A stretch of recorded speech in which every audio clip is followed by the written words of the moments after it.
우리가 앞으로 경제 원리에 대해서 쭉 설명을 드릴 텐데 그 안에 이러한 10가지의 원리가 그 안에 숨어 있거든요. 간단하게 체크해 보도록 하겠습니다. 첫 번째는 모든 선택에는 대가를 치르게 된다라는 거.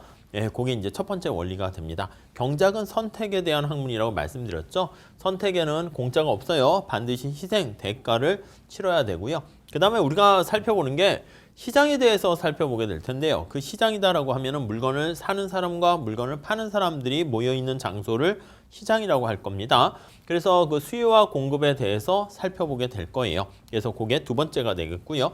세 번째로는요, 경작에서 제일 중요한 용어 중에 하나가 한계 원리예요. 한계라는 게 말 그대로 요거 마지널을 번역한 거거든요. 그래서 이게 한 개 더 추가했을 때라는 건데 경작에선 한 개로 시작한 다음에 나중에는 뭐 경제학의 끝에도 한 개로 끝난다 이런 표현을 쓰기도 합니다. 다음에 네 번째로는 인센티브에 대해서 살펴보게 될 겁니다. 인센티브가 어떤 유인이다 이렇게 얘기를 합니다. 그래서 우리가 인간에 대해서 배우는 게 경작이라고 그랬잖아요. 어떤 인간의 행동이 뭐에 의해서 영향을 받는가 그걸 살펴보는 게 바로 인센티브, 유인이다 생각하시면 되겠고 다섯 번째로는 비교 우위의 원리에 대해서 살펴볼 겁니다. 우리가 모든 일을 한꺼번에 다 할 수 없기 때문에 네가 제일 잘하는 게 뭐야? 이렇게 해가지고 상대적으로 잘하는 거에 대해서 우리가 전문화 특화를 하게 된다라는 거를 우리가 살펴보게 되겠고요. 자, 다음 여섯 번째는요. 교육을 통한 상호이득. 우리가 네가 더 상대적으로 봤을 때 더 잘하는 게 뭐야 해가지고 그 일을 했잖아요. 그랬을 때 그거를 이제 국가 간에 교육을 하게 됩니다. 그래서 교육을 한다는 것은 시장에서 물건을 사고 파는 거랑 똑같은 원리가 되는데 그랬을 때 어느 누구한테만 이득이 되는 게 아니라 둘 다 이득이 되는 거예요. 그걸 우리가 상호 이득이다 그렇게 표현을 하겠습니다.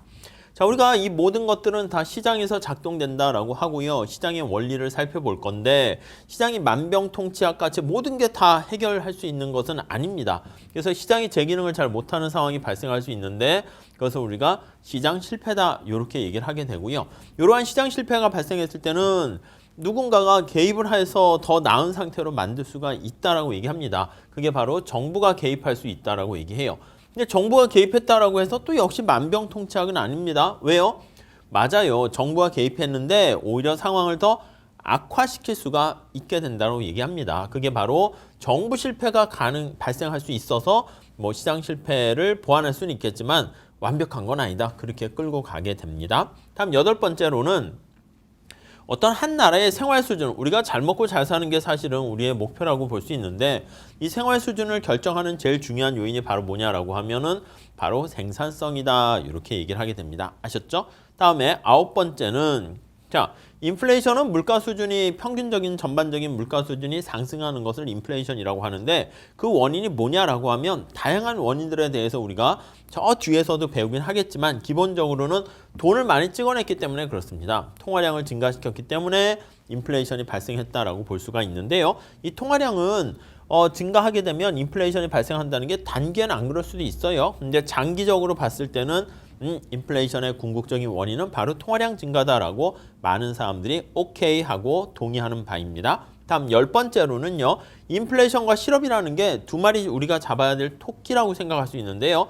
그 두 마리 토끼는 상충 관계가 있습니다. 트레이드 오프 관계가 있는데 그거에 대해서 우리가 살펴보게 될 것입니다. 아셨죠?